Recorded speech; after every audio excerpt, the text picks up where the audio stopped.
Whaatalofa male nganga whaaloalo, I lo uso a minsta, ia o le tama le malo, ma o le minsta fo I lea, o ngā ruenga te tele, ma tina e te tele ale malo, whela ua inga, ia whapena fo I malai wa lele, ia mawafu maisi ngā ruenga ale malo, maisi fo I a tina e, ia, Honorable Olo, le a tau le sa, Afoa Fiti Vaai. A lole sa ifo manuia, a fio maia le tāpolo kalame nei, o le Gagaifo o Faiva o Samoa. A lole malanga manuia. Ia, whatalofa atu le atau le nei vaenga le aso. Ia, se awano fo I whatalofa atu I fo I le pa ia maulungo se tātou tunu. Ia, oro o mawhai ono tātou whatasi laupolo kalame maua e la vai nei aso. Tai. Ia, malolo sa I fua, malo fo I folau manuia. Ia, malo fo I le malanga manuia. Tātou vi ia pele atua o no awano le lei. Tātou te whiroa iai malau lua fasira whai fo I lea taimi ma lea taimi. Sa siasi atu fo I le rawai tau ma tātou whiroa I ma whasoa ma aleanga. Ia, le fo ua utou wasi si mai le atunu nei. Ka whtai lawa I awa noa tātou te mafuta ai ma whasoa. Ia ma tātou tala tala. Ia a o whafonga Samoa. Kwa le maua lava seisi o au lua fionga le ngate la ua fionga le minsta. Oisi fo I minsta. Ia whapea fo I le sui minsta o lau mtanga alwenga. Le tau wha. Ia mau a siosi pue mai. Ia po le sunga fo I leisi le I ataua. Ia ono o le tele o tuatuangi ai mai se le forno tanga lea. Sa noa e le ngate le tāpenanga wa ofisiri ane I faiso. Ai ese umatali e tangata ma le sila fo ele a le tangata ia. La fionga le minsta. La le tau a fianga a toa o le ngona ma le tau whae la fionga I le taimi o le fontanga ma le tāpenanga. O le whaamalo ma le whaaftai I le tāpua inga mamalu o se tātou tunu o I le o alo Faiva lo tātou o tunu o I le fontanga nei. Ea, mai lava I le amatanga o tāpenanga le ataua. Ia e mimita lava ia lo nei fo I tangata atonu fo I whapenga uma ia le whainga maro. Ia ma se tātou o tunu atoa lava I tāpenanga e mai lava e wafia pedua masinga kolu masinga o kāpenga ia tātou fontanga. Leise mea sa whale tonu e makaukia fo ia le sapi mai o tātou o tunu uma le lātou o tunu e tāpena ia tūlanga ia ole tala lava le ataua ngai usunga fongo ia ngau mai atunu o lalangi. E pei e fo I o le tele lava tunu ui e whai ei ia fontanga. E whako airo lava le fontanga fo I lea I se whale e whai e se fono. Ai makaukia le melenga whakingo ngai e kako kungu e ka penga le tunu atoa. E whai ia o upolu. Ia o sa vai fo o nuu I tua. E leise nuu e le angiangi ai fua o atunu uma sa whapenana au ai I le fontanga nei. Ma e mamoli ala o whaftai e whatauana ma whono whapi I fo I wa umon sa unoa tai tai o le malo. I le nganga le whaftai. Ko inga mea whapenei I ulanga maua e whapenge I ua o isi o tātua tunu. Ia ele umalawa le nganga le fia whaftai. Ma whaali loka mimika fo I le whakingonga o le whono. Ia. Fontanga nei e le I whapea fo I na malolo fo I ia tātou a kāpeneta. Ai whaapa le whaatali fo I o sui maurulunga o atunu o presidente, o tupu, ia o palemia, o minista. Ia, e whai fo le whaatali al whae e atu fo. O le si mea Savea nga maua e fo I le tūlanga fo I le tilutilo a sui ia maisi atunu. E fiu wawhaingi leo I kafkafo le wala fo I lea pi o la atunu a o inkulanga whapea. Ia e kumua leo fo I le security o le atunu. Ia ngā fo sa o ko mai tau a fo ilele ia le tupula tau ia Peritania. Ngā o ngā ko kamari o leo ai ko lua o muso ko muri muri e kun kamari anga ia. O ngā sida fia fo ilea le tunu o e to a file mu. Ia au tapenanga atoa ia o kere koe kau whamakala o lea sa o ko sida kula vai ai. Ia. E koe mo moli a kula vai whamalo ma whaftai la o tau tapuaing.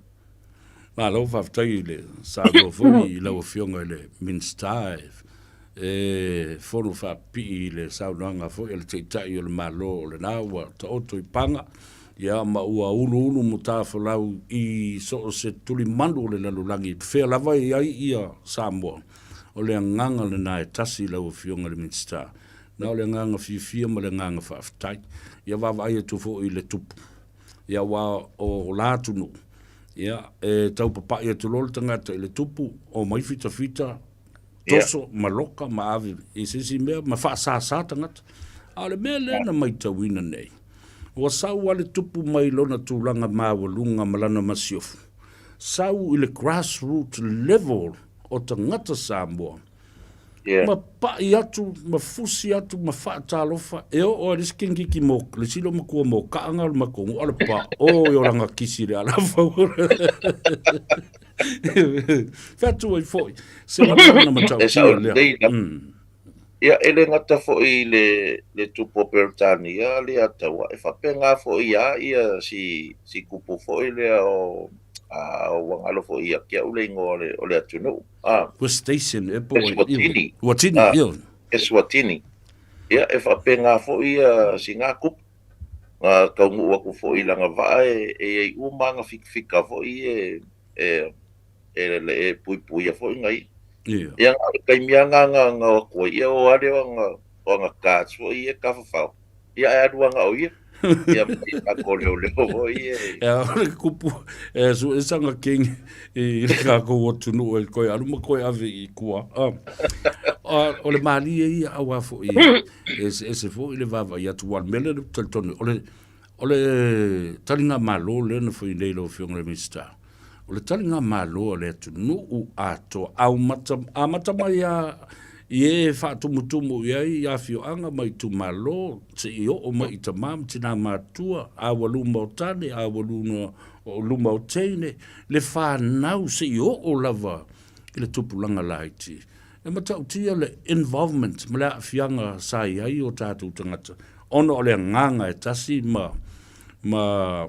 ustai foi ma whaaloalo I le fionga te mai tai parbia e mese le kabineta ma le komiti whafoe ia o le mema wa na ia sa whaalia I foi ia le lato wanganga fia foi le ino mai ale fontanga ia e tele lava la nu foi ia sa ngiangi ai fu o atunu ia sa feilo I ma sui ma malu mai foi o sia tunu o sa au fontanga ia o le manga ia foi ia o ngā foi vainga ia ua mako kirikilo ai ia ile amana ia malanga fia fo ile e o aku o le ku mai la ko fu ia o ngi fo me o fu ai e pe angi lo le fu ai ia e le se le mimika ilonga I le fu alo malo matulanga fa pena ia mafaya ko ia makai isi ia le na ese le mata mo fia ia mai awe pe anga va pe o ku sale nga mangwe e fai fo songa makai se makai ni si fo ia e wala vai o poru e fai masui manila ta ua tele ia wa vaila le ta ua so tanga ia la o fionga le Minster wa mfai ona ave loa I lava mole anga I lumana le ufa mai nei le pare mi ofiti Steven Rampuka mai le va this is my new village now yes I will take this title and respect this title for the rest of my life ia vaila le whaaloalo situ ia taua o atu o piko silinga mimika I kako kapenganga o ngai o kako uso Pasifika tua oi kako uso tua oi o Rampuka o le pale mio tonga o pale mio tu valuma le uvaenga ia e maboli mai ale nga whaaftai a Samoa I lako kapenganga Wae pe o kākou le nga whai masui o le Pasifika kākou ke whakingoa le ia kontanga le. Ia e mako ke kalakalangoa e te mifo i e ua mako koe momori ngai ko inga. Ia e kalangoa mai ma le nganga whaafitai ua mimika fo ia le Pasifika la kou ia i le kako whakingonga. Ia ole sia mea le ataua i le nganga fia o kako o malo i o kaikai o kungu. O le kaungu mai, o le makuai au le lei al kako whalenga whaakari lako. Madi lau. Ia kasi ngā vaenga ngā makuai maangai e aua o le amakanga lama. E a ngai mai lo kongo Samoa, ulu lo kongo kako whale le asa whaakingo. VIP lounge le. Ia a ngai mai le auala. Ia e ka peka a kole auala Samoa. Ia la. Ia, ke lo foi la ia i mea sa whaakingo i fongo ma mea. E maua e foi ia ka penganga ngai lo makua sa ka penganga ia ko kongo. O pea lai fai whafokonga la au voi le maa o le ese o langu o kongo i fungala au o la au whakingonga fonga. Ia e pea ngō whai aku lea taua. E koe a vakua la u whaamalo. Fono whaapi i le saunoanga le taitai. E lo tātou atunu ue le ngaka lako kapua inga ia o lau whainga luenga kofia le atua ia lako talusanga. Madi ila. Wa manguia ia kako ka penganga malu kako whamoimoi. O le vai aso lea na whaila o tala iai daua mai ale fono. E se fole mea sa muri ta iai la umai tau i lau whionga le Minster. Sa mai tau ina e so stemi lava whai e se fono tanga ma tatala e tatala lava e le tāpua inga ma watu i luma o le atua. O le mea sa au mai tau ina. O whai whea au uma ma le au whai ngā wenga lea na tūtū lai le amatanga e momoli le upu ma momoli la palapa o malo sole. La rātula o whionga e le aisesi e ama mai o tamasa sa o uma ia o le ngā wenga le atua. Whai o le upu fola o le ngangana Samoa e whao ngā ma le ngangana Peritania. They were so professional. Lau whionga le Minster. O le tasina mea na o mai tawina ea o la tau ia. E sa o le leila wa le saunoanga. O le tu momosu fo ngā man mātou tatanoanga ngā le ma le whionga te mai tai palmia ma le kāpeneta. E se fo i le tūlanga maua e le tāpenanga le au whainga luenga le atua. Ia le fo i anga kako mboni mauinga fo i le whakingonga fo i o le kakalanga o le fo. Ia, e le ai angi si ufonga maadi e kusa mo si ufonga o whaife au. Moni au. Pei lako langi inga ia pese fo i o le ngā fo i wha moe kele. Ia. E o fo ia i kua mai a mako whongkanga mako side events ia sa whai. Ia, e whai lava mua lava le lotu. E rei whaapea lava ua sa whai voi le pa whaaparangi le mea. Ia e whai a mako loku, a uma le loku, ia, ngā voi nkou sila, o le kaimini ngai. Ngau mako ko kaimini, ia o le kaimini o le whai loa inga o anga ngu aku. E kai peila o le kupunga o Eswatini.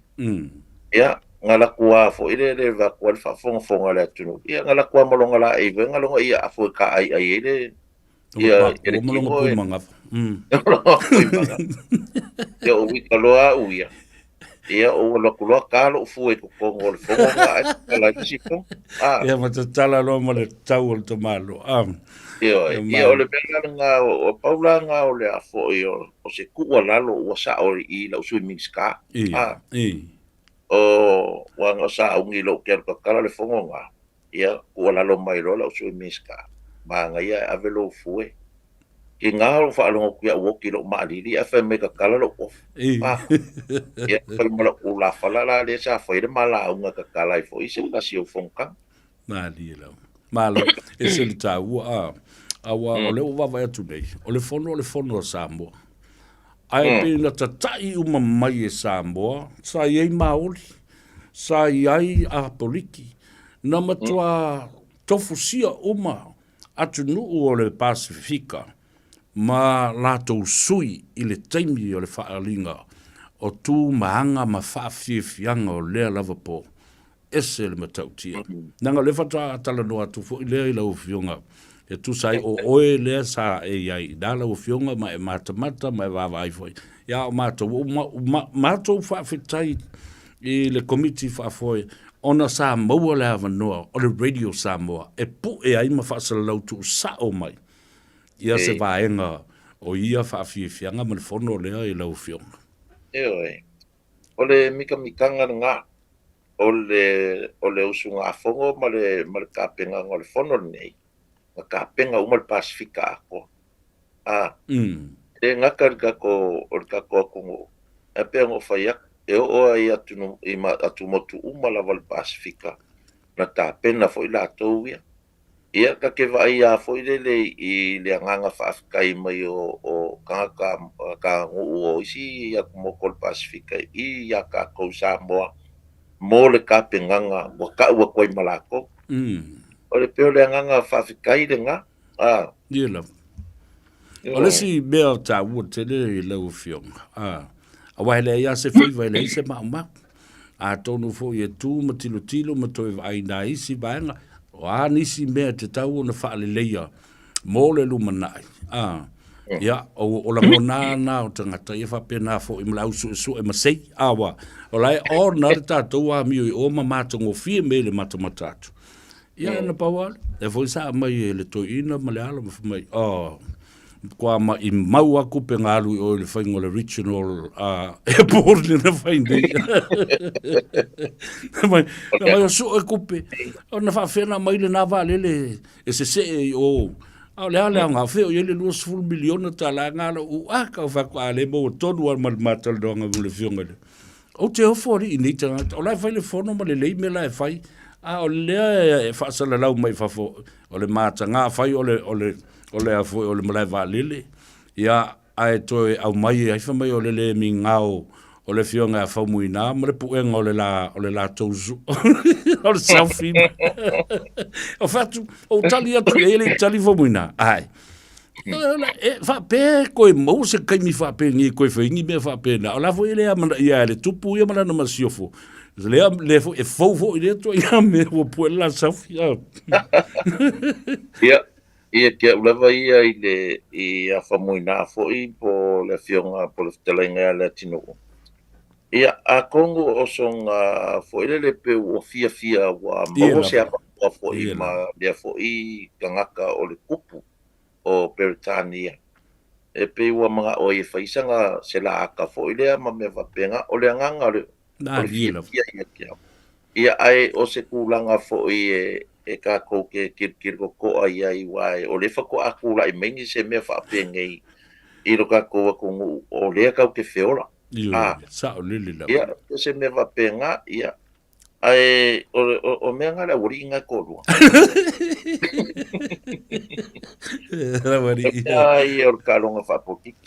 E kolo ingi mea whapea, ia le fo kupu isi aku. Ia kungi whongkang ke kele fo lele ai whaise se soro ke ke. Mea whapea. Ia, e paualanga ko orua o le vaenga ale kua ngai. Na soro ke ke i la kalanga whai.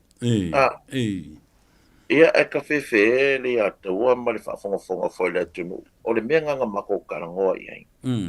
Whewhe pe anga whapea whaile whongo ngai. Ai o lai ia la fale o le nga Faiva le VIP le nga ia. O le mea kongwanga e whapea mai pane mi o kea le whakari se o kere at. Kere lupe whawhewea ngā whakupongo le mea. Ia, ui i lea, o anga... Ia, maari e lava. Nga whai.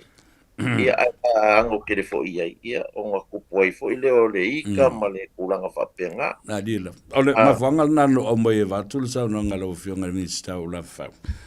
Ina ia... Awani a vea le se ma mea ma mafa. Ua mātango fie ma le lei mea uma.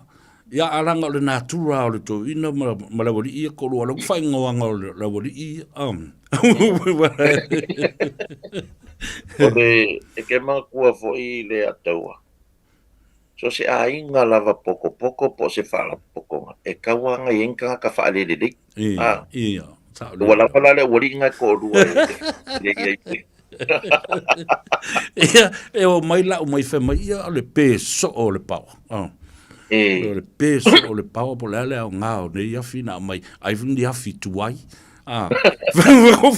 So le o fe la fa lo longo i tanga tane. Au mai ia fifou na tau mai fo i wa ngau le IPC. O le fai mai le minsta e kukua kele ia kamasao ia tupu a makupe ale a fai o no winga ele a ele o ngau le IPC e se fulmo tu miliono ale na mai ia fifou ia fa masalo o lae kau mafau wala ua o lae kula i fai ngā malo lae rai i la ua awa o le meanga sa la ko fai o le la ua ko afikuai ia a o afi nga avaku ia nga fo isa ka ngoa i ma tatu ia yu ma ka kala nga afi ia o wa a paule mea sa kupu mai e fa le kongu le mai sa vai o ngai le ai ma se afi fo nga avaku isa vai o afi kuai u ma e fa le kongu lo afi i upolu ia avelola ia kau e ka i fo ngai insingia sa vai e kau fa isa vai ia Pero ole kai mi mua le o ingia fifou sa vai le atau. Madila. Tai. Ia e pe ia sa ukara ngoa fo inisi o ofisa fa sala lau. O ngei mea o e mamla ma uma insingia la ukala le fai. E fai ale accountant umala ua uri ia mama a se mea la ke fai lungo computer.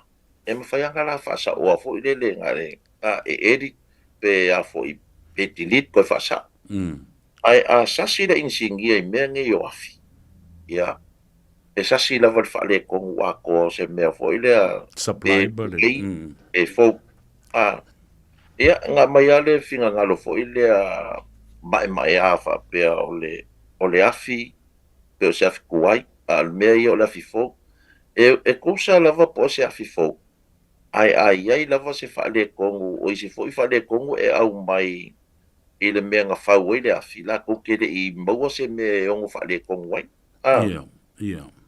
o le si me nga o si afi kai pe fo ia o ka vale e ko inga ki so vo ile e adu wai ia avakulola ia ka ko ia o ka ko le ka ke adu vo ele ki so ko ngofie o le me ma fa fora da ko ia o ngai mea uma fa penganga e nga make vo ile ia ile ia ka ko insingia o insingia le PC mo la wi ala ia ma di la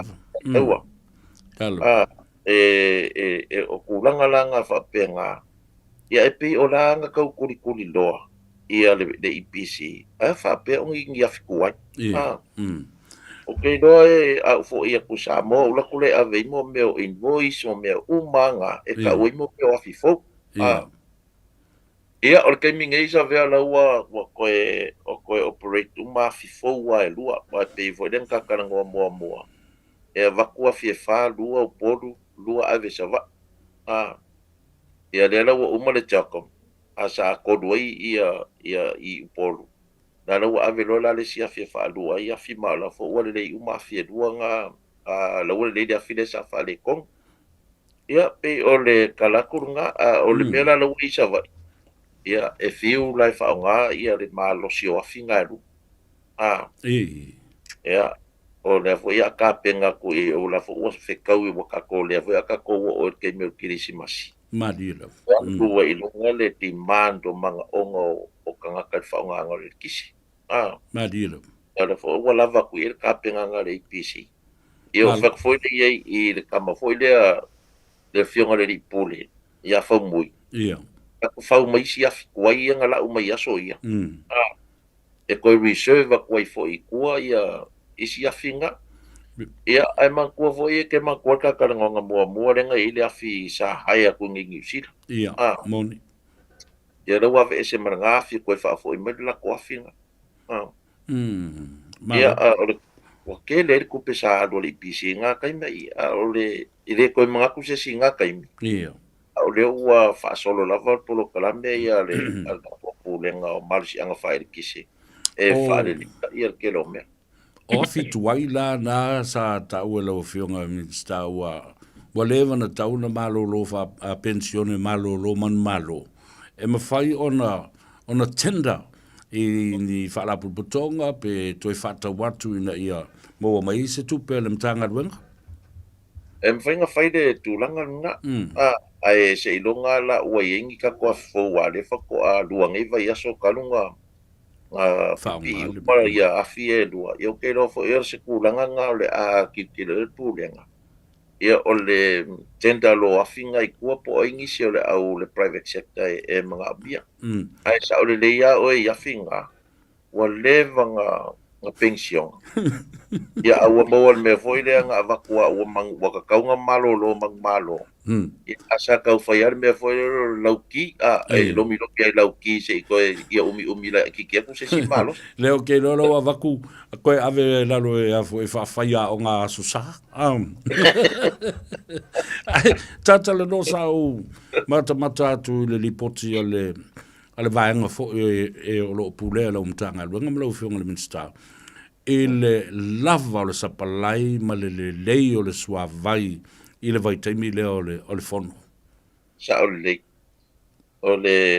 o fo io ka penganga umanga ngofo ka fo se ma anga luenga i ma kom kanga luenga i e palu ia mau ki ngoa ele le kisi ia mau ki ngoa lava sua vai Yang kakang le kele o isi po sia o i pia. O leanga whaalangolango fsosoangi umai i le kako supply mai fuloso. Ia lava. E le ai ala ma se whale kongu ngau o iai. O le si ava i kele sa whaonga fo i ringa kaim. O le kako medi lea sa kuwafu. Ela sa nga fafo i male fionga ya so alo le fionga le pule malako pulenga ia ole va le makua i ke leo se palai ole vai e anga i ia wa fiunga meri va pe ainga mangisi meri se di mai le kai nga vai e sua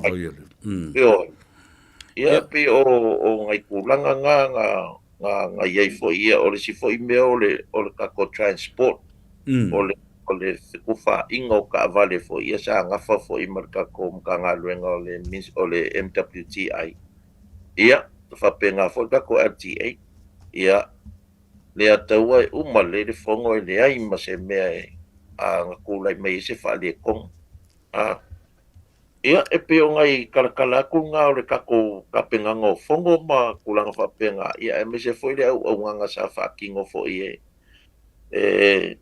kupu mai e o Samoa o ngā mako ngā due whakasi. E le pōl sa tātou whelo iai, ma tātou tala noa fo imba whasoa. Ia na e sao noai, lau whionga le minsta. O lau lua no nofo ma lau minsta lango lang. Lango lewo tūla lata le fono. Tu pia lava isi minsta fo i o le kapineta le a whaina o to. Ai te fia nofo pia i au tafa o lau pule sini ma lau mtanga wenga langa e tele o whela ua inga o le swa vai o le eletise ia ma isi mau mea oma ai te iwa to mua i mala ina ua ngoto le mana a wai i Samoa o le whaftai le tua le sa i ua o lau mtanga wenga ma lau o whionga le minsta na whea ngai ba nei mea oma a le te iai whanua sa le leile e le sau noanga ele tulanga fo iwa pe wa fa pole fo ile si kaimi po le ale o a mafuanga fo i wa o fa le tonu mai ai ia le sa fo i o New Zealand ia ke wa le sa ia ku ia o le pui ngala va o le tatu o tunu le atu ile nga o le tupu nga ia ku ile ia le va le New Zealand na dia o ko inga kanga fo ngei wa iai umalekele wa kungu ue o ngo lama kia fo ia kulanga whapenga ia o le waa fo isanga ia ku so angi a Samoa mo le pupuinga o Samoa ia peka iange ia ngasa tula i mai ai le whawhitaulina ia e ko fo ile pulo fo ile ngā ruenga la vea i fo isa whakingo ka kua kungu ka ko malo Yellow. Ingai seila fo isa ia i le waa ia ka whaasau inga o mai o la ko soifua. O le kaimi fo ila ngei. O le ua e le ia se kulanga a kunga kele o lo o whengai ma le vaa lea. O ngā lau ka ngu aku fōi ia kangaka a ka mamai fōi. O le la ua o le ka mawhai e a mai runga le vaa po le ave ese mai o le au wafi le kukongu. A ngā pauanga o le mea o lai ai. A o le kulanga ia o le alava e update o le mako maka ngā luenga i kulanga whapenga ia so uma. O la se tanga i lau fionga i le mata upu lea ngai ei fo i tangata i la mai tau ma le vavai atu. E iai mana onga e tau o na tali iai le malo Samoa ma New Zealand. A iai fo i tangata o masani le talonga le nei. Ma tau ma whai politicize ia le tula i mai o le whaalawelawe le nei. Ia o na ta ina se ai la ia leo la ngona o tangata. Ai le maua ilo lātou ono sai ma whaatalitali te isi se i whai ngā luenga ma suenga i le mata upu lea lau whengana minsta. Ia sa le lava le kulanga ngā o lau ngā mai ka ua politicize le issue lea po le mea lenga kupu. Awanga pauale mela e liki mai lunga le vaa le tiso. Ia e makua voi la le tiso. E vave lavanga evaporate. E oi. O le anga i foi lai di poki e update ia au. O le ia ngai le ocean. E anga i lalo le south. E le south lea foi le tiso i le oa ngai mai uka i le aloa. Ia o e peita o kulanga nga ia mangkua foi le ia taua. O maka upu whapengei, o maka upu ia e whengai i malo e lua. Ia. Mai le kai ngā mawhai o ngā i mai se kako community foi dea. O mai ao mai sa o ia New Zealand. O maka upu kau le vao malo. A whaapela e iei se kūlanga o le whaakarangoa inga o le maka upu lea i le vāfo i o se o kako i kumalo sa whata ma i le maka upu lea. O le mea langa i karangoa ma le kako whai ngā malo. Ia ke lea ia kūlanga i kaunga iai ia e se i ia kasi whai ngā maka upu ngā oso mai o nge e kako ke vevesi i whai ngori. O le kako malo. Ia wale lava sa ia fo ia le kulanga lava ia e kanga ia ko fo ia o lo o a makanga mai ia ngi ko inga maka ufape ia o e fo i porkiki ia ai ma di la mele o tata ia fina un le taimile pasalo pe na o se tolu pe fa pe lima fo ni a inga fo le o la to Faiva le o ngata i fali ale o e mo fo nei o ta o mai ai le o le tu malo o ma e o ingatai o le la o su e ni fa mau nga fo le o lo no wing e to tele la le e le masani no le sami e ese la tu ta mau ainga ale o fa popo ya itangata mon i lava o e Faiva o le ngatai fali e mai tau o mai i ale ataua o mea i e kaunga o ngā sirisida ko ai i e tangata e whaia i a whamtalanga o le kakomoku ia pia i uporo. O le current po le au e ka amilo anti-clock. O longo wingo au kilo kunga i le maka upu lea. O le ua whaikio masai mai ia le ku e le alu ia i le au. A le ngofo a ia le piko e alu anga ia i le au o le i kongwa i o kako. O ta whiango leo. O le mea la ngā ele o maua i lako, o lea i loa fo i New Zealand, mea lea le amo ke mamla ma fo i mako. Ai, o le mea ia le ataua ma le whawhongwhonga le atunu. E iei lava le kūranga o le kako vāngo ngofo ma New Zealand, wa e mawhainga kirikiro whapenga. E rei whapea fo i ngā ruaku le vaanga la koe la kua e deliberately. So al kako mo. Ia. Le o langa o aku ai lunga o le afo e sosoangi. Ia, o le kau fōlinga mai e le i maukule le i mai le di poki whakua o kalangoa sa o le mea le ai pe fōlinga mai i lau kau mai kau. pese o se human error fo ile Ia. po e Na pe ai ia mo pena lima motusia le tise ma fa pena lona ta fea le ia le yo ai le o se mea na fuafuaina po mo se tolai foi mapena.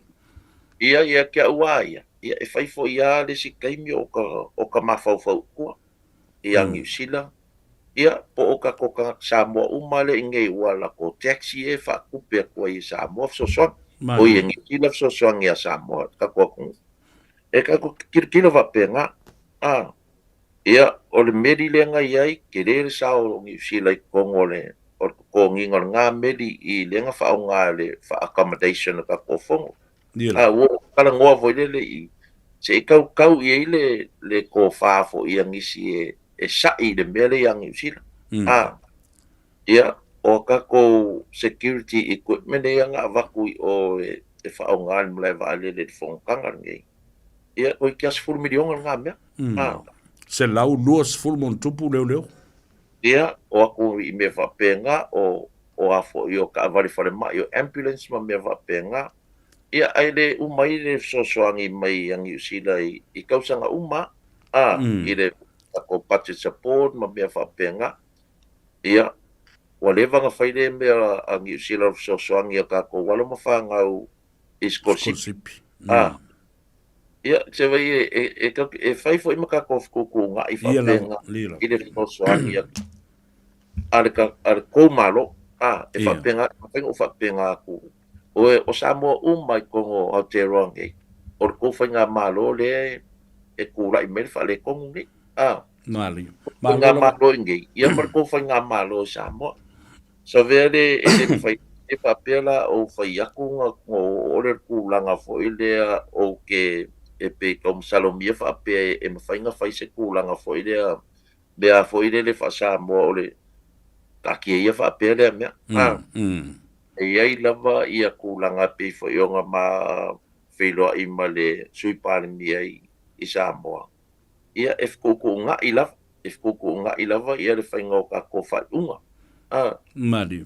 ia e pe wai e fo i ma fai fo nga fai ngi polo kala me fo ile ko ile amu ia e pe so so ngi kula ku se fa ku penga mangi me fa penga ingi ko nga lo ku fa ku se fa kai kai nga I Mali ia.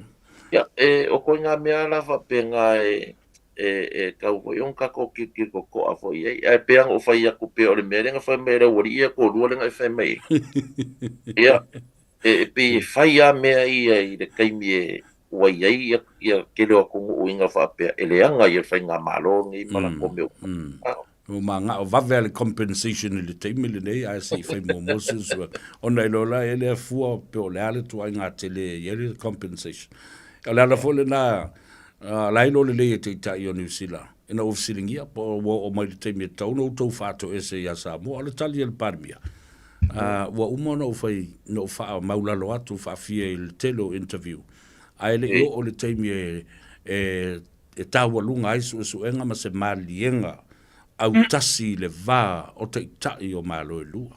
Lai poto ale. Mai o te lo feo le ala nao mea i lau tō fo i wha utanga al malo. O le ngā kongu lava e o so u ma lava i le Ministry of Foreign Affairs ia whiutanga inga ngei.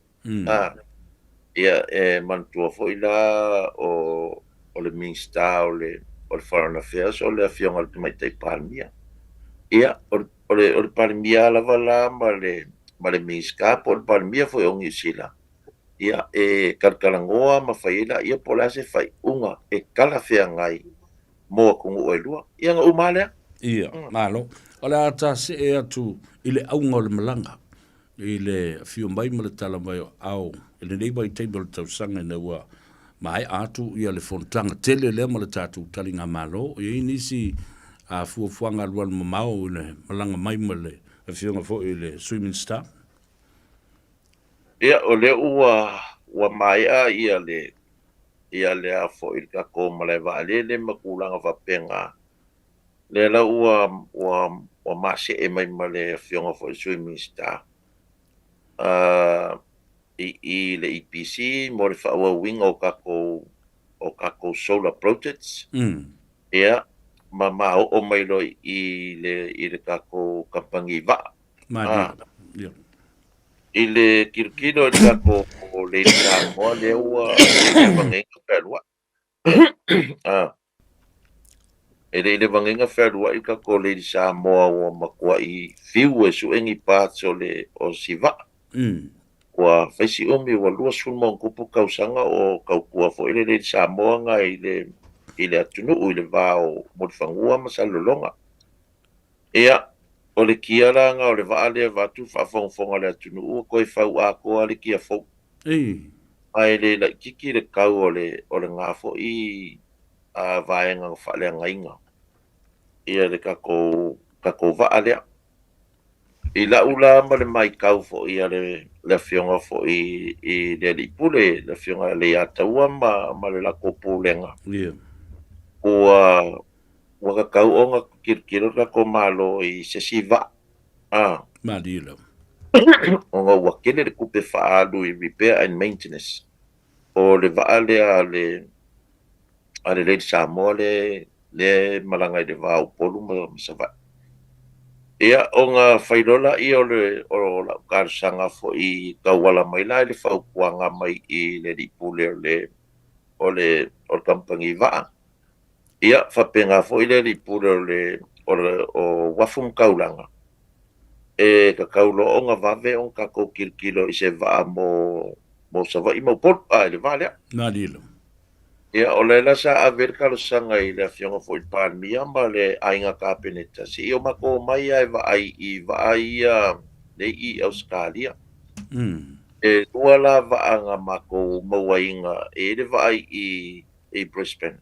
Ia ma le vaai I Adelaide.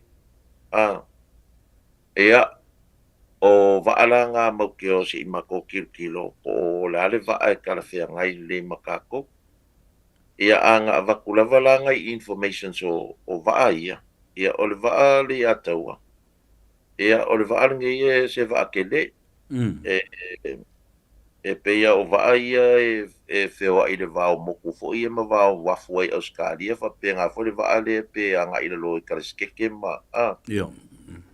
Inter-Island Ferry. Fo ia fa penga. Ia pe fallinga mai fase lau le lima se lau pasisi.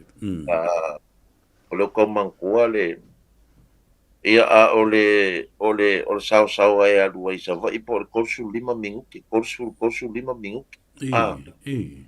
Ia o kaavale masalo maua fo'i le ongo sfuru o kaavale. 5 sfuru ngai le ongo su kaavale. O le waa lea kako le Samoa lea o koe whaiakula o whamakalanga inga ia whamaukule le. O le waa ngā kako ua masalo po o sa valia ngai le 5 le ongo kausanga kalu o ngā kaofia ngā koe avengi lo li mamafa le ataua. O la ua kirkilo le ia la wia ia ko kongu I le afo I kampangi waa ingsingia. Ua vai le foloa. Ola le waa lala ua o I waa ia ka avale mafanga loli ma pasi me penga e ola isi waa ai ngau ka avale la ikia le ua kongo le waa le kasi ngā vai ngā uka wenga whaamuka o koe fo I mai o le mako malanga la ngā le ataua ma le whaafonga le atunu ok ngā mako waso mai nge ua le maungi mako avangoa I le Qantas Boulevard ia mau ke oso kula I mau ke o kai au. Malo, pafta. Ia makakule le vai le waa lea ia ma le vai Adelaide. O ngā mako koe fo I le Samoa. A mako Samoa. Iong ave lole se mako fau kuanga I la fionga le kai on malo malang kapeneta. Ia pe maridia ia I ole avaku le waa lea. Mo kako a whaapea la ole a kingo wha moe lea. O le waa la ngai ko ngu Samoa June, July I le kausanga fau. Ia o ka penga lola I o le whainga o le waa o le fo ia mako whai ingi mea fo I lea o lalo o lunga le folo e whau le ia ngi poku malo lomo le au matua. Nadilo. Ngi papenga le koe ingi lifi wai fiu fo su ingi pato ngā lifi. Ia u whai aku le whakupenga. Madilo. Ngā whisiringia ul pan mia pe wha o whera mea mau kia su e mai se kupe whai e. o wai kau maua mai le kala wai kasinga vaenga o le Le tau le va. o le va kasilanga vaenga o le mau ke o se mako o e fai le mako wa mi o le ka oi ka ko a mi o le fe o ka te fe e solo ko idea ai e ko si le kau o le va o le kaula le va le kau ka wa ko e iva a fiku milionga Amerika ai kau mai la le fiku milionga Amerika Wingo tolsu tas. o ya ko fiku milion o le milion e la le o soal le o le wafu makaulanga o le milion e la nga le la ko fa ko pe le la ya invest ai la ko pe i le shipping ma di la o le la nga makau so la mai ma le a taua ma mau ma le pule o le sa ma ke mai vai le va ma ko kula le ko pe ya so alo foi le fa ko pe va le o manga o le afionga le investor e sau se kilo pe weflanga kupe le ya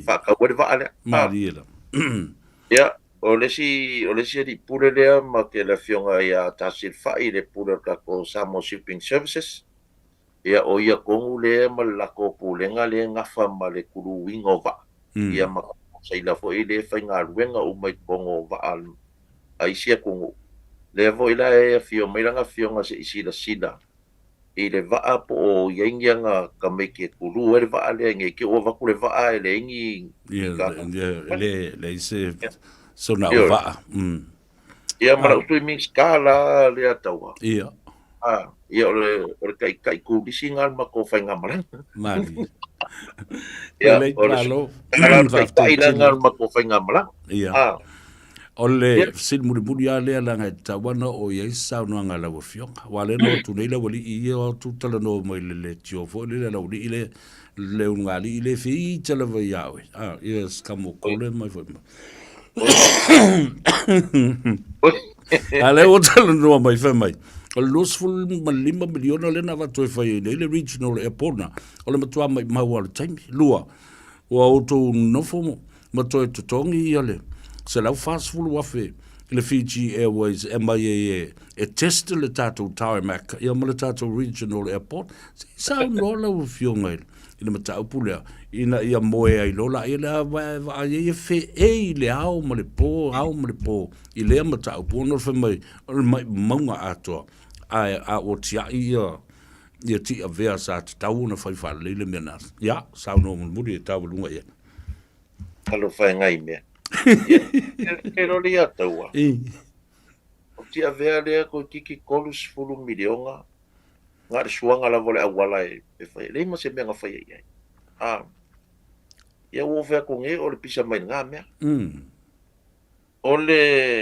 o ke rei lope nga fa longo le le o nga ise fo mai voe le siaki kalingo lo kalinga mo to kongi ai ave e foi le ko siaki le ia fa fonga ngai le saunga ngal palmia nga ka kala i ka ko akinga ela le akinga ela e pie ke i foi le la ko nga va ako ele ai ma se la ko e se ma fau e fai se me va pela ole se lusu 5 miliona e lua polo ke le lavanga fai madi polo ke mua o le apron kasi nga me kaunka kasi yo e fesili insingia i au kilangi me ngengi usila pola ko nga ka u fai o le apron nga masalo po le iva po le ova ko fo in miliona nga fai ai ia mang ko fo ia ai manga i fo pe o fiu e bala aulia mai da wori ia o ko se maka no e lola ia me kalangoa mai ore kamilonga a ko ole apron na ko kia lu se lau mika le umi e fika mai ko kia lu ma le na kapi ia madiela ia e si ma a ko ale meranga o si ma fo i male fia tau le fia i e kolu foku le alu ilan e ma kua la e alu si ma alu le si ko nga ma alu si mea o nga asphalt la i o lunga le ka mole fo i le ai ma lo si longa fainga Ia o ngala ngā rua le si vai ngā kupe. O I le a fo I le terminal le ngā whai. Salo por sul fa sul 5 milionga ngā whai ai. O le whainga o le ka paka a koa mo ka avale ma le suanga kiri anga a koa lako ko ngā vau ngā saka kia ngā rengo o lako kiri. Ala le kuua whainga a koa lan ngā e lusu 5 milionga. E o fo I marikusinga o le aka. O ingi singia le a jade le lau ke vaia le whainga o le ngā ruenga a koa. O ka ua whai a koa nga. Au whalongo tuwhe me o company a halu mata ma whanau o Samoa e tusi le isi le akta a o isi o insinia la tu te whatino ino le mele. O le mele le inga. Pai fo I le kele o aki ngā e sara kou whaia. E a wakanga kai whafu. Ia umalole ko kongi koe lau mai e ngā kampangi whafoi I la kua kungu ukupe a Samoa. O polo keki umalama ki ngā ele ngā whai o I VIP ma o le regional terminal. Whai lava e kampangi I Samoa. O seng leve vesi mai ai, o seng o kampangi Samoa. O whai e le whale. O I le apron, ngā whai e King Construction. King Construction o kamari fole o sula. Sula motin. Ia mranga ia fo kong kalaki. Ia o le kusinga o le aka, ngā kusi e le sukan. E alo fo Samoa ngā kusinga. Whapenga fo le LJ le la winsingia ia ngā supervisinga ngā luenga. Ia o le alo fo Samoa. Le ai ma se kupe a fo ile le walu solo pe sau I fafo ngā mea. E o fo o ngā ruenga o markele ia lau Samoa. Le ataua. O iki se lau ka ngā ka Samoa le whenga ruenga I kampangi le a seng. Inga le ingoa. Ai makwai ko kele o Samoa ngā ruenga. Ma o le ala kore ngā o lea kele ngā māloi o ngā ko kele la ko au whenga ruenga. O le mea ngā ngau. Ma vave ngā ruenga. Ngā le walu māsinga ngā whai ingi ngā ruenga. Ia e peila o le pere ngā ia o la ua le la ua loko māli die. A wanga o whai aku ai whai se mea ma whai ai o ngā luaku se whiku kore whiku e rako kongpe a kumu kako International Terminal. O le alanga manga o voile le manga o e whakirukiroa e ma whai ngā laku le whiku kore whiku la design ma la ngā ruenga le ngā whai le la le ngā kāngo whea la ua wanga whai mai. E le ai e le wako se kupe an malo o le e le Samoa Airways po le talo wha Airways e whai e. A o le la ua loko mali die. Vatul vale tele le. Akulola vale le. Ia e pe o le kulanga ngā whai e. Ia malo. Se kupe ale malo po le mlai vale le. A whai o le si voi mea e kaunga mangingo. E mga kua fwoi pule ngā mlai vale le wa fwoi wa SOE. Yeah, a state-owned enterprise. O le kulanga ngā. E le mawhai a langa lokea fo idea ia kupe ar kako treasury I e awaka whai. E o la ko su e kupe. Ia o kupe ia ngā whai ka koa ki ngā e ngā. Kupe la vat pule ngā mlai vale. O la ko kupe ngā I ai ma la ko loun sa whai e le. A o le aki ngā e ua whakakia ma mau. Uso le wa umanga build infrastructure kay mingai. O le kumanga nga mo si ikir pa mau ainga. A le leila iyang I mafau-fau ngos fay nga malo. Build infrastructure. O ako lau fay pisingi siya mafau-fau po ang ila ko. Business siya. IKEA fay ele mele. Ay vaila iya le building o le mele. Iya lau wala nga ko pisingi siya nung wala wala. Fale keke. O McDonald's. O mefa penga. Le foi a roi male laua o ia o ke foi ia ku foi le groundbreaking on McDonald's o accommodation pau anga fale pizza lava chochi pizza o kero karia I o ai o langa ia taua I mafau faunga ele ngaka la o le whaingoinga I le regional terminal not a domestic terminal o mafau faunga fo ilea ia koso mai ko kongu ia flights al Pacifica. O se malai va le faitu langi al Pacifica. E mai ko kongu I flights.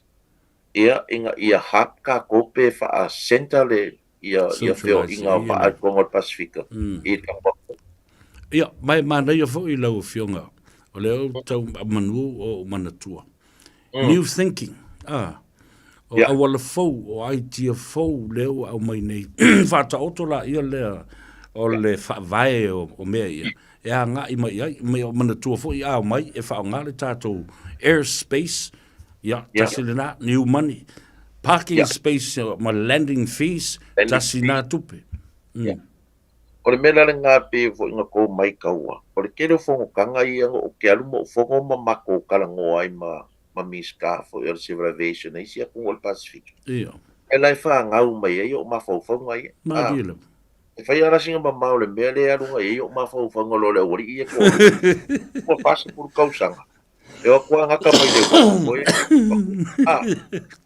ai pira o le kulanga nga e o po kai le mea le ai fa akadi ai ia le o le Emirates ma le Singapore Airlines se fai mo le la mea la fa ko ai lo le wa ai lo e kampangi ua ia le kulanga le i for flights fo I ko kongo faleon e connecti fo ingi la ko pase se mai o ko le Samoa ia fa kele ka Atlantic fish me fa penga o le ka penga nga I le kulanga nga a le atawa a le mafainga o fai kai mingei dile ua ka kia le infrastructure mo alom fanga o Samoa o mai e fai ma dile e leo mai ko kau a maka Ioi, e pe o mafaufaunga nga le atawa fo I kia uia Malo, fafte te le lava ese le tau o manindo le lei au fala.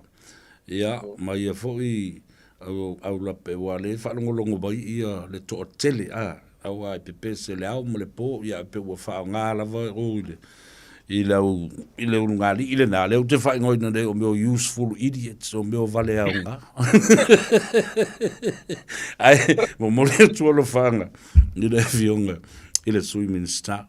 Le tau whai a mau, siosi mo le, a pupue mai ia wha pia fo le whale tua ia vanila. Ia ai maise, o le au nanga mo le tau tua wha maoni ai, a le George's Pizza, ia mo le Cover Rentals. Ia, wha pia nā fo ia le si kai kurisi ngai ngā o muritalo.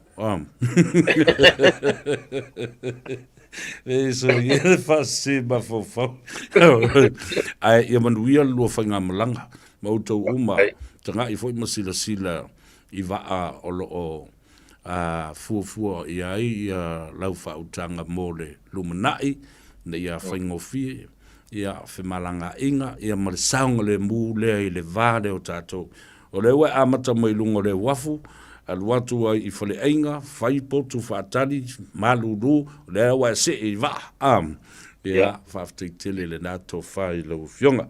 Ia, manatu ne iai sisi vaenga te fia sau no iai, o iai pēr le tātai. Ia, le ataua, o ke walama walava fo I lea si ma fo I mai. Ia, le lei. Ia, e lava o koe whaiaku lava e whafkei kere lava I le kapua ingat ka kua kungu.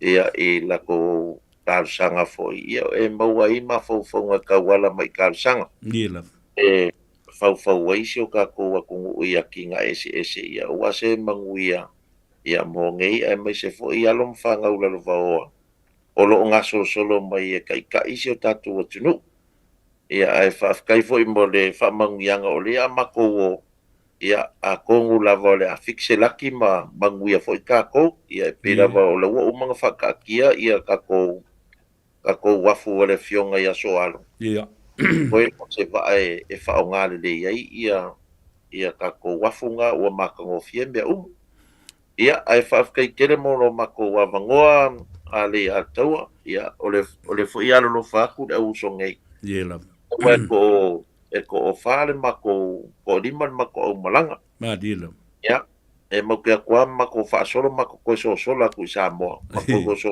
mako Samoa ai pa kai kele mo fa manguyanga foi ia ai ka po ai mai I mako penga malanga o ke lo e manguia me o male lo fole li aftai ia ka manguia foi ngai vai aso male manga luenga makiuki Ia ko fo ka ko fe lo I fo I pa ko ka liwa. Ia o le fo e musu mai ia swimming ska. I.